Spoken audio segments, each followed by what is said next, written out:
दादा आत्ता जात होता, इथं त्याचा पाय अडकला आणि ऑलमोस्ट तो गुडघ्यापर्यंत त्याचा बर्फ गेला. आता शूज काढतोय वाटतं तो.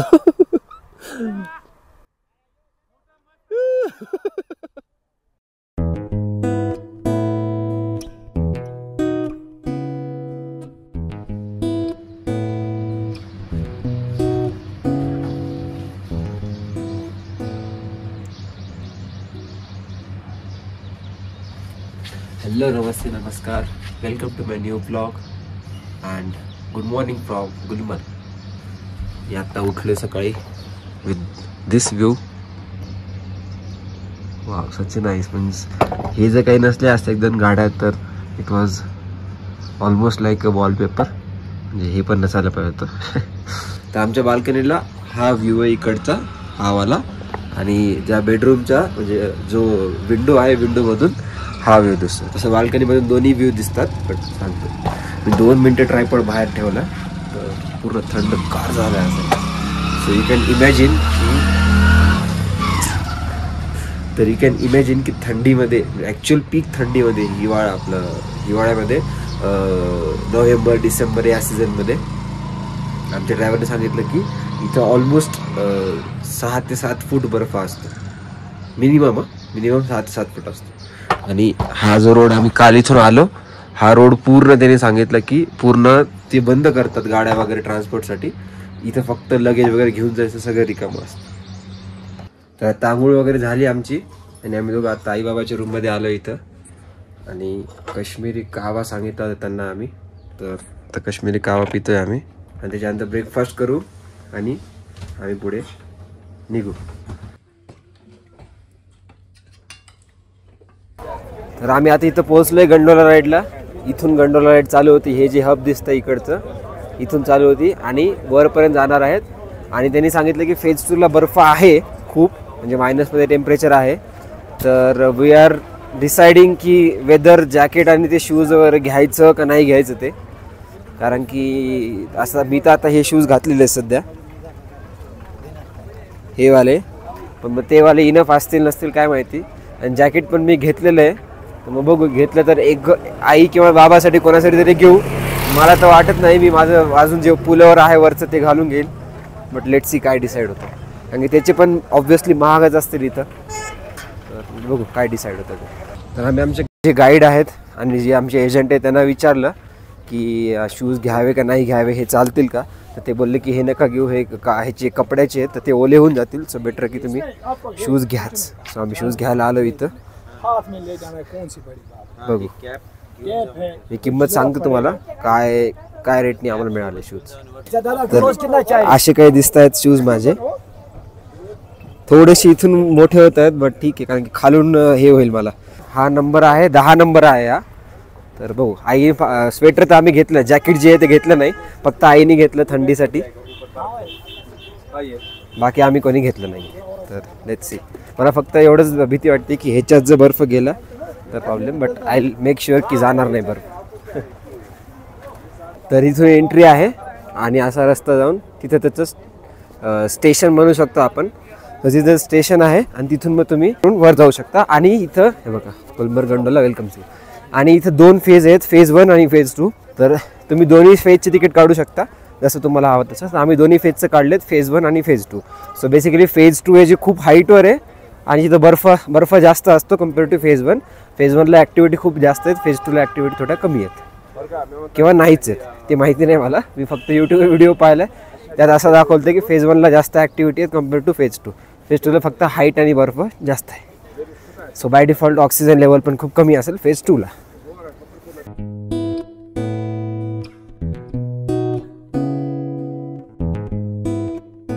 व्हेरिफिकेशनची प्रोसेस खूप सिम्पल आहे. एंट्री करता तुम्ही तुमचं फक्त तिकीट दाखवायचं, तो जो QR असतो तो QR स्कॅन करतात, सगळ्यांचे ID प्रूफ झालं, लगेच एंटर करता.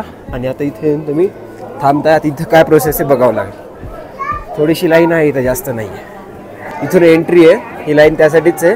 इथून एंट्री येऊन आम्ही त्या केबल कारमध्ये, इथं जी आहे ती केबल कारमध्ये बसू आणि जाऊ आधी फेज 1ला आणि मग तसं फेज 2ला.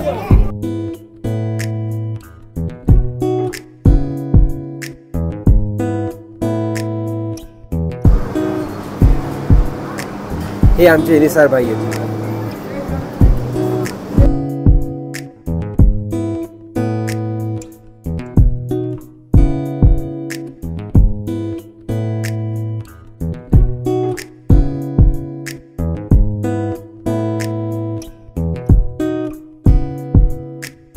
ये भी हम जा रहे हैं फर्स्ट फेज. ये 9 मिनट की राइड है. अच्छा 10,000 feet above the sea level पे जा रहा है. कोंगडोरी इस जगह का नाम है. ठीक है, जहाँ हम जा रहे हैं फॉर फेज 1. ये कोंगडोरी है.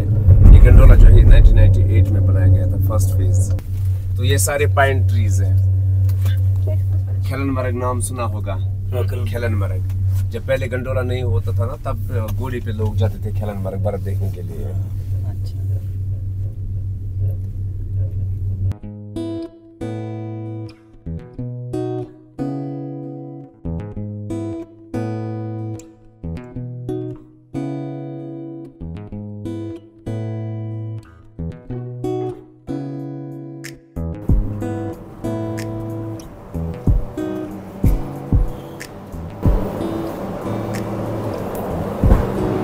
आम्ही आता फेज 1ला पोहोचलोय. इथंच थोडी थंडी आहे, जास्त नाही. ऊन पण आहे भरपूर इथं.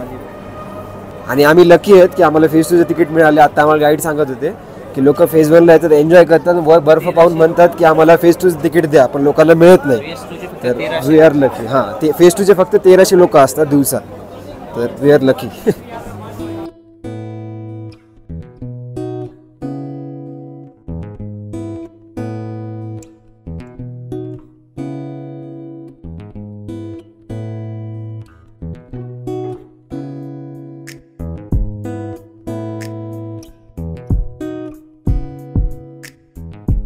तर या व्ह्यूला आम्ही थांबलोय सध्या आणि इथून एंट्री आहे फेज 2साठी. इतक्या वेळ लाईन थांबली होती कारण की काहीतरी टेक्निकल इश्यू होता, पण आता टेक्निकल इश्यू रिझॉल्व्ह झालेला आहे. आम्ही वर चाललोय आणि फेज 2वर ऑक्सिजन लेवल पण खूप कमी आहे असं गाईड सांगतोय.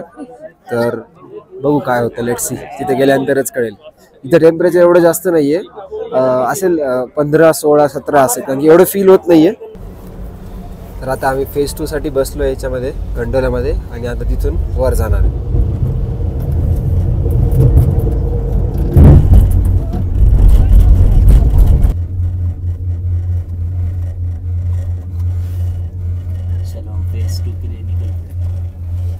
घोड्याचं पण ऑप्शन आहे तुम्हाला. घोडे घेऊन तुम्ही थोडं इथपर्यंत वगैरे जाऊ शकता.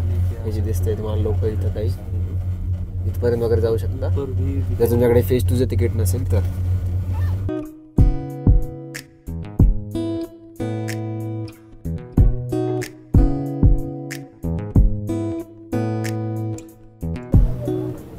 Reached phase 2.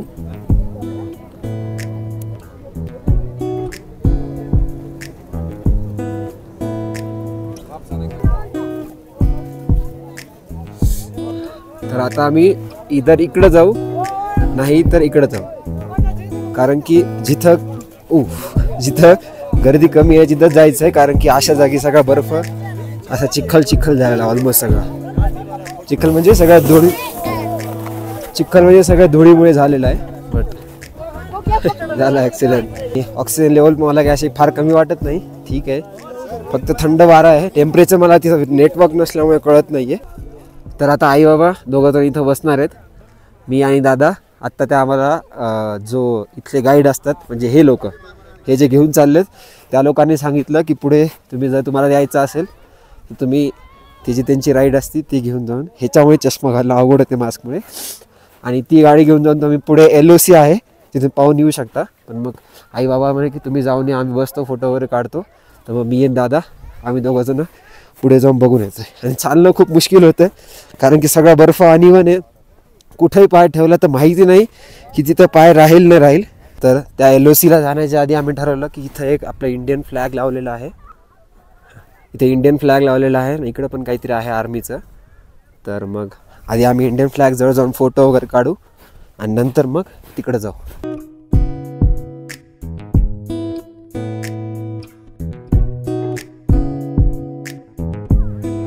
आणि तुम्ही इथे पाहू शकता हे लोक बर्फ काढून रस्ता करायचं काम करतात काहीतरी. तर रस्ता मिलिटरीचे लोक आय थिंक, बट यस.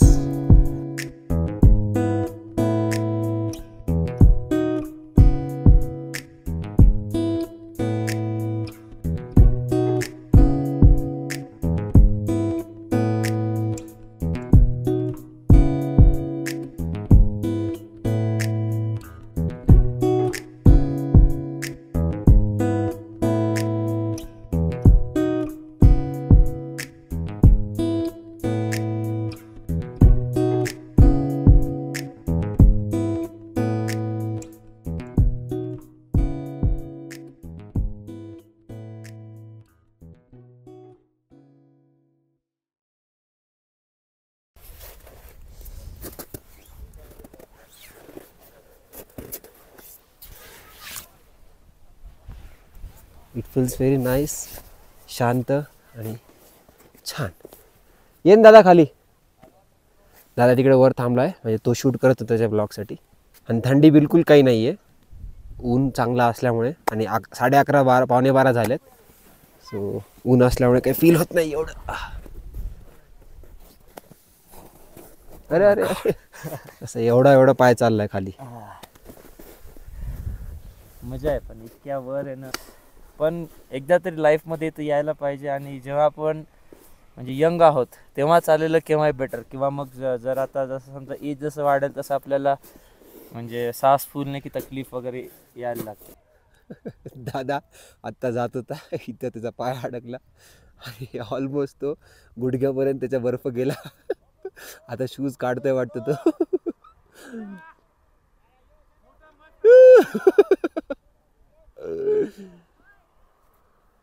आणि आता आम्ही इथं बसलो होतो जॅकेटमध्ये इथं. आणि हा व्ह्यू आहे.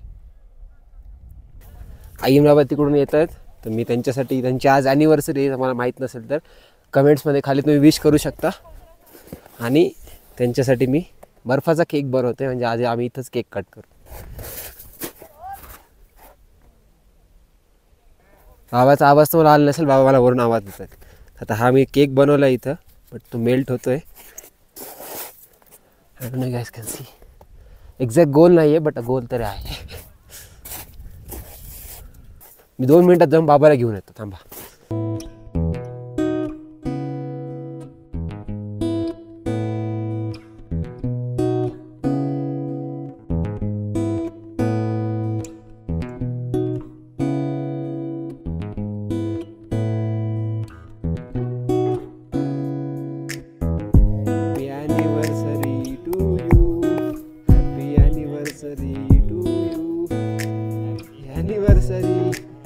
आई बाबा हॅपी ॲनिव्हर्सरी टू यू.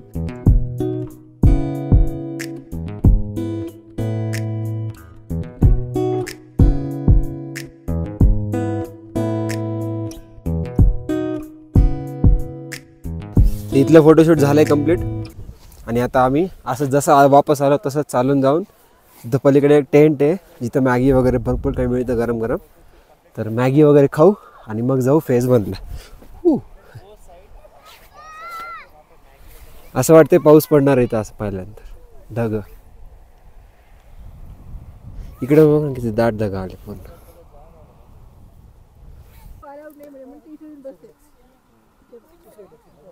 तर इथं जे हे पोलीस होते त्यांनी सांगितलं आम्हाला की हे इथं जे काळा दिसते तुम्हाला काळा पहाड, तो जो काळा पहाड दिसतो तुम्हाला तो काळा पहाड पाकिस्तानचा असू शकतो असं.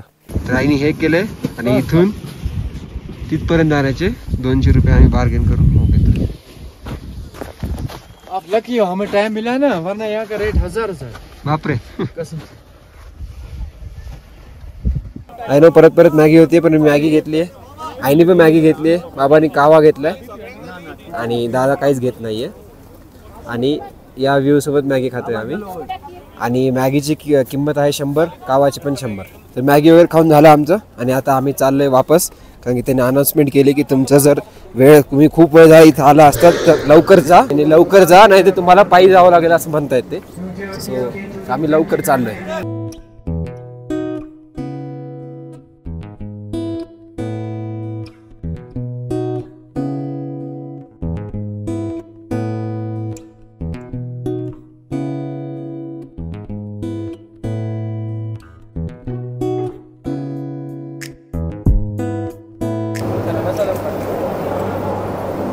तर आता आम्ही चाललोय परत बॅक टू खाली जिथून आम्ही बसलो होतो फेज 1 वरून. इथे शूज रिटर्न केले आता आम्ही. आणि आता हॉटेलमध्ये जाऊ. आम्ही बॅग्स खाली ठेवले आहेत, त्या बॅग्स घेऊ, कारमध्ये लोड करू आणि डायरेक्ट श्रीनगरला जाऊ. आणि त्यांनी 500 रुपये जॅकेटचे आणि 200 रुपये शूजचे घेतले आमच्याकडे. Bye bye gondola, let's go to Srinagar. तर आम्ही चेरी घेतली इथून आत्ता. हा डब्बा माहीत नाही किती ग्रामचा आहे, बट 200 रुपयाला मिळाला मला हा डब्बा. आम्ही या पयाम नावाच्या हॉटेलमध्ये थांबलो होतो. हे पयाम नावाची जी चेन आहे ती फेमस आहे, नॉनव्हेजसाठी फेमस आहे ती ॲक्च्युली. पण त्यांच्या नॉनव्हेजचं हॉटेल, इथं नॉनव्हेजचं हॉटेल आहे त्यांचं. हे इथं आणि त्यांच्या नॉनव्हेजच्या हॉटेल समोरच एक व्हेजचं त्यांचं हॉटेल आहे. सो आम्ही व्हेज खायचं होतं आम्हाला, सो आम्ही व्हेजच आहेत म्हणून आम्ही व्हेजच प्रेफर केलं. आता आम्ही गाडीत बसू आणि जाऊ श्रीनगरला. श्रीनगरला जाऊन तर काही प्लॅन नाही आहे, फक्त हॉटेलमध्ये चेक इन करणार आहेत. पण त्याआधी आईला थोडंसं इथलं काश्मीरचं जे साडी वगैरे असतं, ओव्हरऑल गोष्टी आर्ट क्राफ्ट वगैरे ते सगळे बघायचे. तर इथं आम्ही द हँडलूम नावाचं शॉप आहे, इथं सगळे काश्मीरी, हे बघा हे द हँडलूम. तर इथं बेसिकली सगळ्या काश्मीरी ऑथेंटिक सगळ्या गोष्टी मिळतात. Art and craft, sari, dresses, all everything.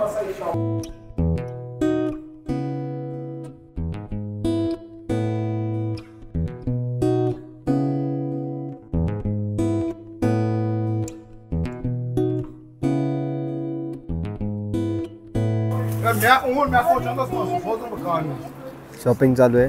At the same time काबा पण दिला त्यांनी, सो काबा पण पितो. थँक्यू. तर हे आर्ट अँड क्राफ्ट बाजार. आणि आय विल सजेस्ट की तुम्ही 100% जर इथे येत असताल तर 100% तुम्ही तिथे या, कारण की भरपूर गोष्टी आहेत ज्या हाताने बनवलेल्या आहेत. ये भैया हमें मिले, ये भी हमारे अभी ब्लॉग में आ गए, तो चलो बाय बाय.